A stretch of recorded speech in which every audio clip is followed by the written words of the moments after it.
नमस्कार दोस्तों, स्वागत है आपका स्टडी फॉर सिविल सर्विसेज में।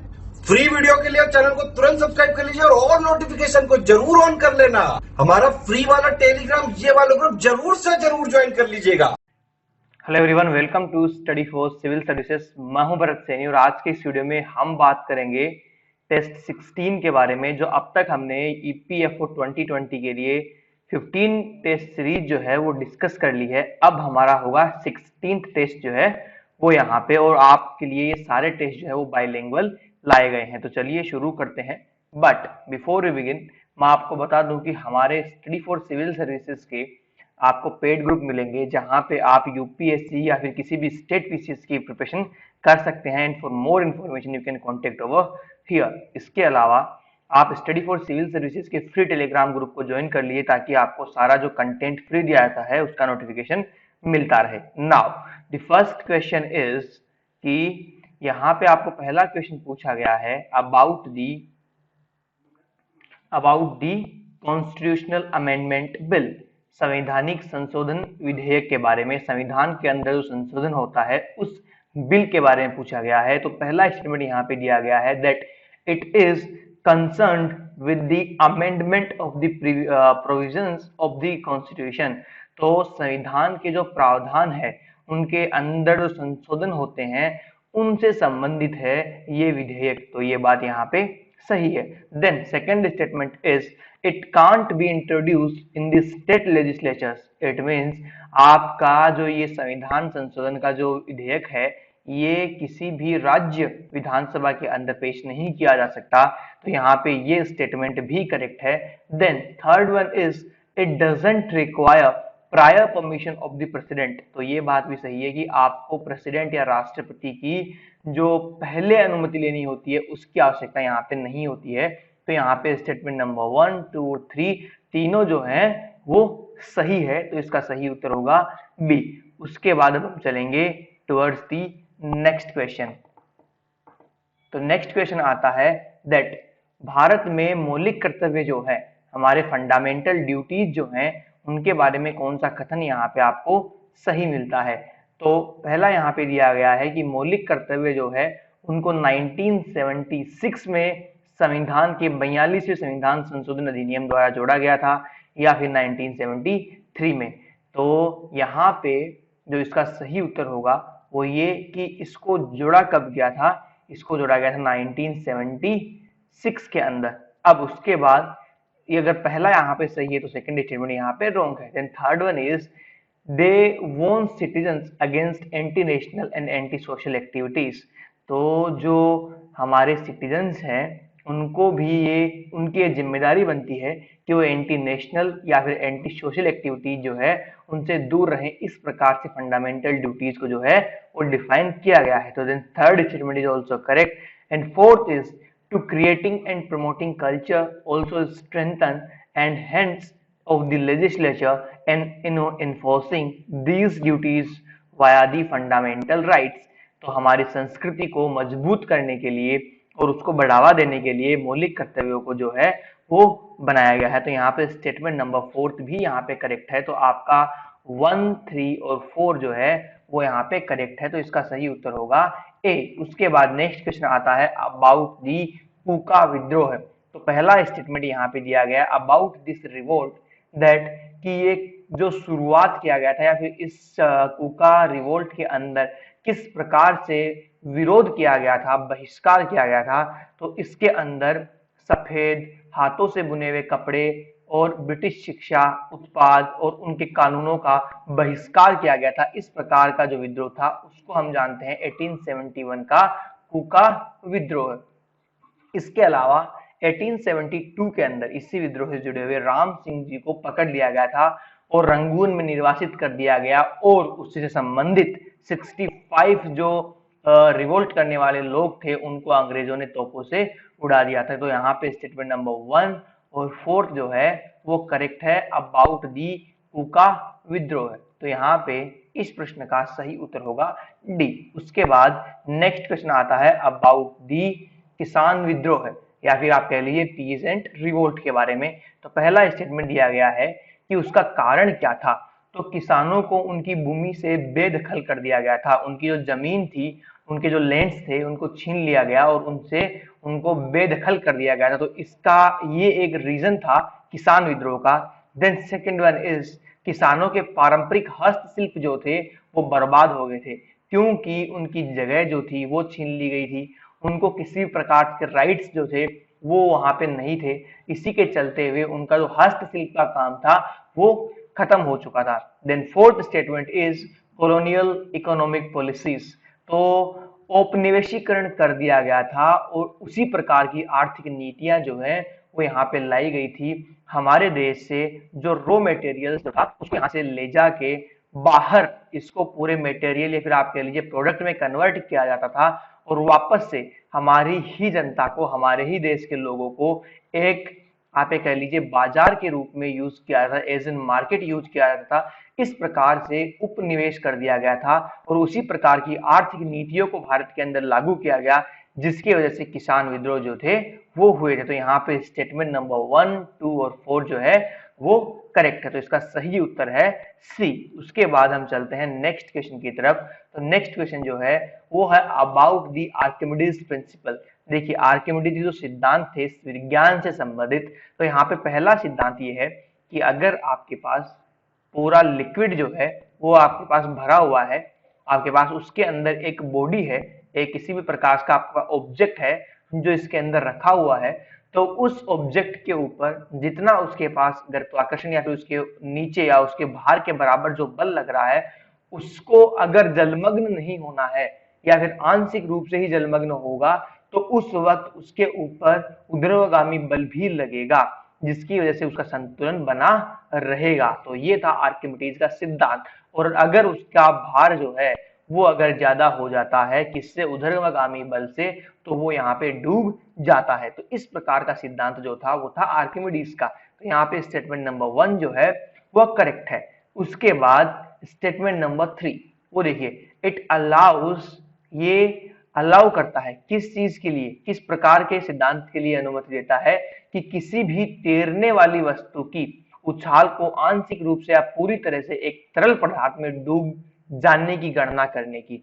अर्थात एक ऑब्जेक्ट, एक ऐसा फ्लोटिंग ऑब्जेक्ट जो या तो पार्शियली या पूरी तरीके से वाटर के अंदर जो है वो डूबेगा या नहीं, इस प्रकार की कैलकुलेशन जो है वो हम कर सकते हैं थ्रू दी आर्किमिडीज प्रिंसिपल। तो यहाँ पे ये स्टेटमेंट करेक्ट है। तो 1 और 3 जो है इसका सही उत्तर है। तो इसका सही उत्तर होगा, ऑप्शन होगा बी। उसके बाद नेक्स्ट क्वेश्चन आता है अबाउट दी प्लांट ब्रीडिंग। तो देखिए प्लांट ब्रीडिंग होती क्या है पहले हम वो जानते हैं। तो ये एक ऐसी तकनीक है, ये एक हाइब्रिडाइजेशन की तकनीक है जिसके थ्रू हम प्लांट्स का जो हमारे पास यील्ड है उसको हम इंक्रीज करते हैं to the a large extent. हमारे पास जो पैदावार होनी है या फिर हमारे पास जो आउटपुट आना है थ्रू दी प्लांट्स, तो वो इंक्रीज हो जाता है और उसकी कोई लिमिट नहीं है, दैट इज लिमिटलेस। डिपेंड करता है कि प्लांट ब्रीडिंग जो है वो किसके अकॉर्डिंग की गई है। इसीलिए यहाँ पे कहा गया है that it is a technology that has helped increase yields to a large extent. आप इसको सिर्फ एक फिक्स दायरे में नहीं कवर करेंगे, डिपेंड्स ऑन योर ब्रीडिंग, उसके हिसाब से आपको उसका यील्ड जो है वो मिलेगा। तो स्टेटमेंट नंबर 1 यहाँ पे करेक्ट है और ये एक हाइब्रिडाइजेशन की तकनीक है। तो यहाँ पे स्टेटमेंट नंबर 3 भी करेक्ट होगा। तो 1 और 3 यहाँ पे सही है। तो इस प्रश्न का सही ऑप्शन हुआ ऑप्शन नंबर सी। उसके बाद नेक्स्ट क्वेश्चन है about the new normal concept. तो what is navigating the new normal campaign. तो आफ्टर द कोरोना वायरस या फिर आप कह लीजिए कोविड 19 के बाद जो न्यू नॉर्मल का कॉन्सेप्ट आया है उसको लॉन्च किसने किया है। तो इसको नीति आयोग ने लॉन्च किया है as an campaign, behavioural change campaign, कि लोग अपने बिहेवियर के अंदर चेंज करें आफ्टर आप ये कह सकते हैं इस कैंपेन के इंप्लीमेंटेशन के बाद। इसके अलावा ये है क्या, it is a media campaign focused on the wearing of mask. तो ये एक ऐसा कैंपेन है जिसके थ्रू लोगों को ये बताया जा रहा है कि अब मास्क लगाना ही न्यू नॉर्मल है। यही लाइफ का एक नया आप ये कह लीजिए एक पहलू है, नया पड़ाव है जहां पे आपको मास्क लगाना नॉर्मल हो जाएगा। तो स्टेटमेंट नंबर 1 और 3 अगेन यहाँ पे करेक्ट है। तो इसका सही उत्तर जो होगा वो होगा ऑप्शन नंबर डी। अब उसके बाद चलते हैं towards the next question. Next question जो है वो पूछा गया है अबाउट दी कार्डियल यूटिलिटीज। तो देखिए पहले हम जानते हैं कि कार्डियल यूटिलिटी जो है वो होती क्या है। तो अगर आपने किसी एक सर्विस को या फिर आपने किसी एक प्रोडक्ट को खरीदा और आपने सर्विस यूज करी किसी की, या फिर आपने प्रोडक्ट को यूज किया, तो उसको यूज करने के बाद उसकी क्वालिटी को और किस प्रकार से आपका सेटिस्फेक्शन लेवल उस प्रोडक्ट से आया है उसको आप एक काउंटेबल नंबर के अंदर प्रेजेंट करते हैं, उसी को कार्डिनल यूटिलिटी कॉन्सेप्ट के अंदर लाया जाता है। तो अगर आपने किसी एक प्रोडक्ट को 10 में से अगर आपने 8 रैंक किया है ड्यूरिंग, आप ये कह सकते हैं आपने उसको यूज करने के दौरान अगर आपने उसको काउंटेबल नंबर्स, आप एक समझ सकते हैं काउंटेबल नंबर्स, उसकी रेटिंग आपने दी है, तो वो प्रेजेंट करता है कि आपका सेटिस्फेक्शन लेवल क्या रहा है उस प्रोडक्ट या सर्विस के रिगार्डिंग। तो इसका सही उत्तर होगा ऑप्शन नंबर 3। उसके बाद आता है नेक्स्ट क्वेश्चन। तो नेक्स्ट क्वेश्चन जो है वो हम यहाँ पे डिस्कस करेंगे अबाउट दी इकोनॉमिक्स। और इकोनॉमिक्स के अलावा जो अकाउंटेंसी है या फिर आपका जो नॉर्मल मार्केट चलता है उसके अंदर जो आपके इंटरमीडिएटरीज होते हैं, किसी भी एक चीज को ले लीजिए, अगर हमारे बीच में इंटरमीडिएटरीज जरूर होते हैं, बिचौलिए जो है वो जरूर होते हैं, चाहे वो होलसेलर हो या रीसेलर हो। तो अगर जो प्रोडक्ट बनाती है जो कंपनी वो डायरेक्ट जो है वो यूजर्स तक नहीं पहुंचा पाएगी, तो उस सीन में होलसेलर्स आते हैं और उसके अलावा रीसेलर्स आते हैं। तो होलसेलर्स प्रोडक्ट खरीदेंगे, रीसेलर को बेचेंगे, देन रीसेलर कस्टमर तक उसको पहुंचाएगा। तो इस प्रकार से ये बिचौलिए हो गए। तो यहाँ पे स्टेटमेंट नंबर 4 सही होगा। रिटेलर्स हमने जाना।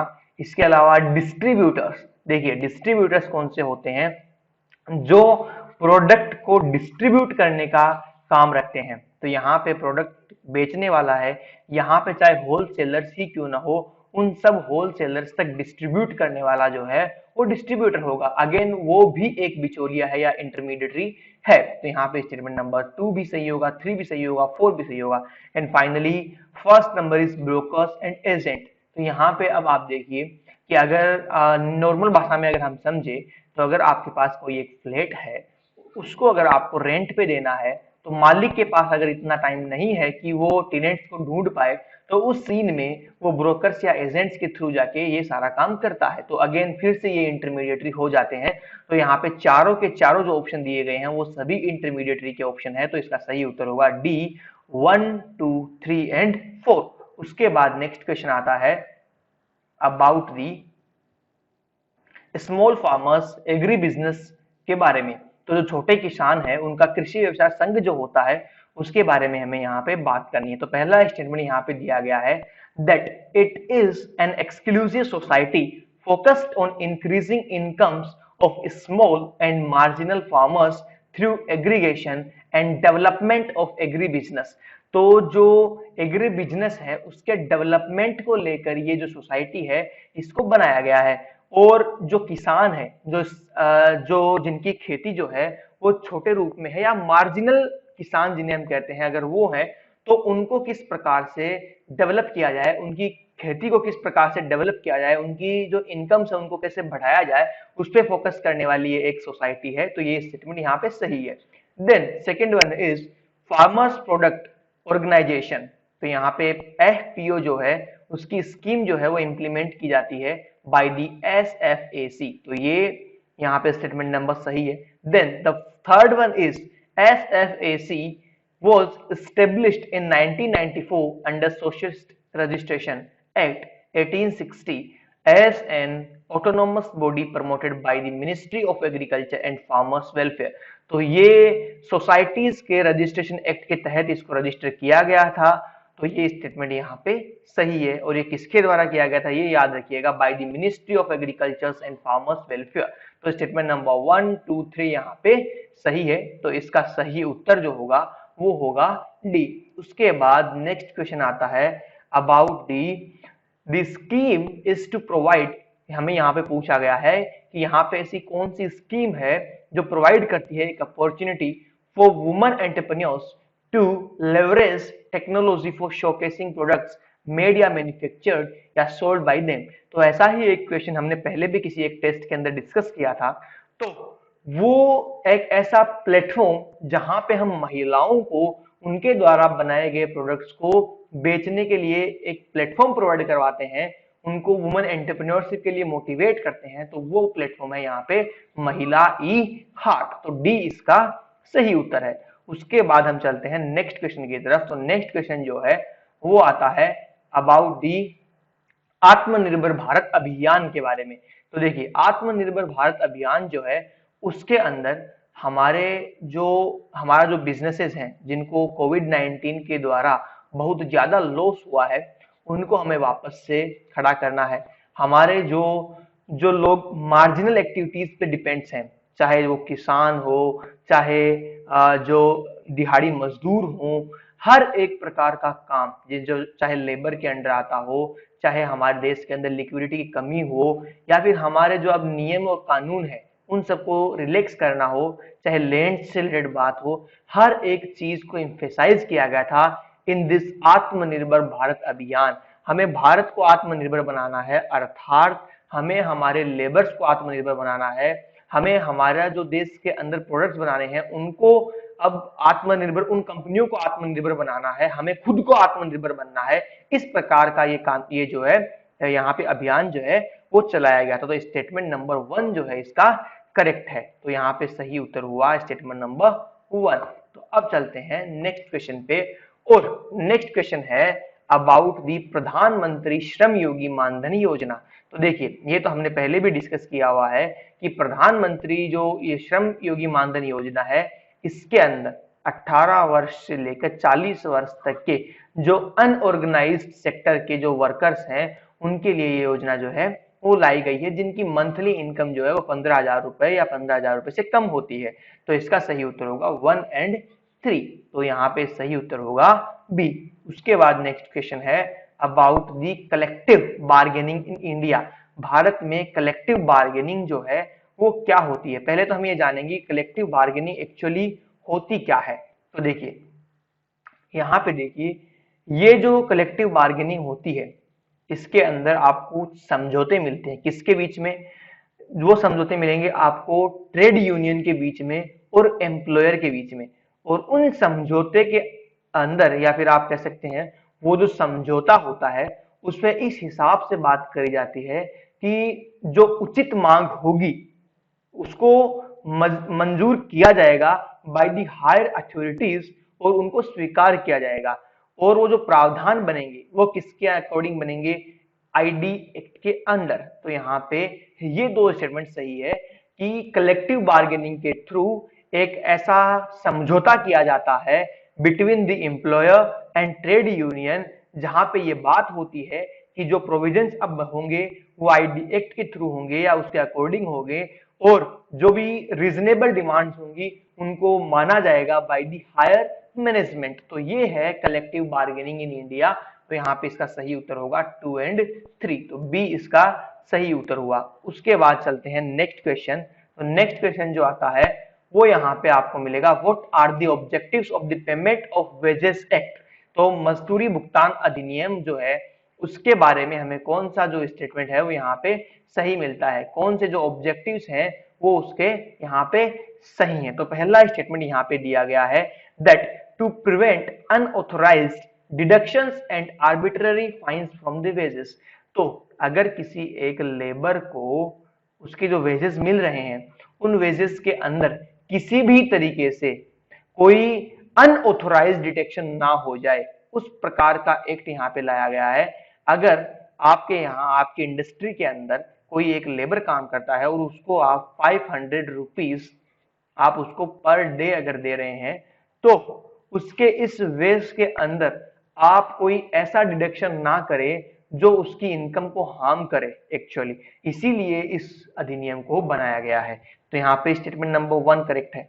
Then second is it regulates the rate of payment for over time work. अगर आपका टाइम जो है वो ऑफिस टाइम या फिर आपका जो वर्किंग टाइम है अगर वो 9 घंटे है और उसके बाद भी अगर लेबर जो है वो ओवर टाइम कर रहा है, तो उसके लिए उसकी रेट ऑफ पेमेंट क्या होगी, उसको रेगुलेशन का काम भी जो है पेमेंट ऑफ वेजेस एक्ट के थ्रू होता है। तो यहाँ पे स्टेटमेंट नंबर 1 और 2 जो है वो करेक्ट है। उसके बाद अब हम चलते हैं टुवर्ड्स दी नेक्स्ट क्वेश्चन। तो नेक्स्ट क्वेश्चन जो है वो किसके बारे में है वो जानते हैं।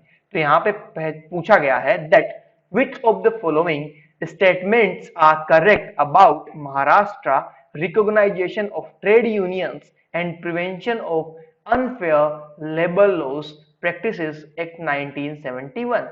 तो जो महाराष्ट्र की जो ट्रेड यूनियन एंड प्रिवेंशन के लिए जो लॉ बनाया गया है 1971 का, उसके बारे में हमें यहाँ पे सही स्टेटमेंट जो है वो बताना है। पहला स्टेटमेंट यहाँ पे दिया गया है that to provide a safeguard to unions, जो ट्रेड यूनियंस बनती है उनको सेफगार्ड या उनको सुरक्षा प्रदान करने का काम जो है ये एक्ट करता है। तो स्टेटमेंट नंबर 1 यहाँ पे सही है। Then statement number 2, to generate a balance between relations of unions and employers in the industry। तो इंडस्ट्री के अंदर जो यूनियंस हैं, मतलब जहां पे पूरा एक इंडस्ट्री लगी हुई है, उस इंडस्ट्री के अंदर जो यूनियंस बनी हुई है उनके बीच में और जो एम्प्लॉयर्स है उनके बीच के अंदर संतुलन बनाए रखना, इस प्रकार का काम भी ये एक्ट जो है ये करता है। Then fourth statement is it is launch under, ये किसके अंडर लॉन्च किया गया था, त्रिपक्षीय समिति के अंदर ये जो है लॉन्च किया गया था। तो यहाँ पे स्टेटमेंट नंबर 1, 2 और 4 जो है वो करेक्ट है। उसके बाद चलते हैं टुवर्ड्स दी नेक्स्ट क्वेश्चन। तो नेक्स्ट क्वेश्चन जो है वो पूछा गया है about the skill loan scheme के बारे में। तो स्किल लोन स्कीम जो है उसके बारे में पहले हम कुछ स्टेटमेंट्स जो हमें दिए गए हैं उनको डिस्कस करते हैं। पहला स्टेटमेंट यहाँ पे दिया गया है that it aims at providing a loan facility to individuals who intend to take up skill development courses as per the skilling loan eligibility criteria। तो ये जो योजना है इसका उद्देश्य ये है कि उन व्यक्तियों को हमें ऋण प्रदान करना है जो कौशल ऋण पात्रता मानदंड के अनुसार कौशल विकास पाठ्यक्रम जो है वो शुरू करना चाहते हैं। तो स्किल लोन स्कीम उन्हीं लोगों को देनी है जो इस प्रकार का कोर्स जो है वो स्टार्ट करना चाहते हैं। Then third statement is it replaced the earlier Indian banks association model loan scheme for vocational education and training. तो पहले भारतीय बैंकों के द्वारा व्यवसायिक शिक्षा और प्रशिक्षण के लिए जो लोन दिए जाते थे या जो स्कीम चलती थी उसको अब बदल दिया गया है इसके थ्रू स्किल लोन स्कीम के द्वारा। तो यहाँ पे स्टेटमेंट नंबर 1 और 3 जो है वो करेक्ट है। तो इसका सही उत्तर होगा सी। उसके बाद जो नेक्स्ट क्वेश्चन आता है वो है about the gold monetisation scheme के बारे में। तो देखिए हमें यहाँ पे कुछ स्टेटमेंट दिए गए हैं अबाउट दिस स्कीम। तो पहला स्टेटमेंट यहाँ पे दिया गया है that this scheme was launched in November 2015 along the sovereign gold bonds and India gold coins। तो इंडिया गोल्ड कॉइन्स के बारे में हमने क्वेश्चंस पहले किसी एक टेस्ट के अंदर डिस्कस किया हुआ है। तो यहाँ पे बताया गया है कि ये स्कीम जो है 2015 के अंदर लॉन्च की गई थी with the sovereign gold bonds of India and India gold coins. इसके अलावा second statement is along with gold monetisation scheme a sovereign gold bond scheme, यहाँ पे जो ये स्कीम आई थी and development of Indian gold coins were also announced. तो इसके साथ साथ हमने जो हमारे सोवरेन गोल्ड बॉन्ड स्कीम है उसको भी लॉन्च किया और हमारे जो इंडियन गोल्ड कॉइन्स है उनको डेवलप करने की स्कीम को भी अनाउंस किया।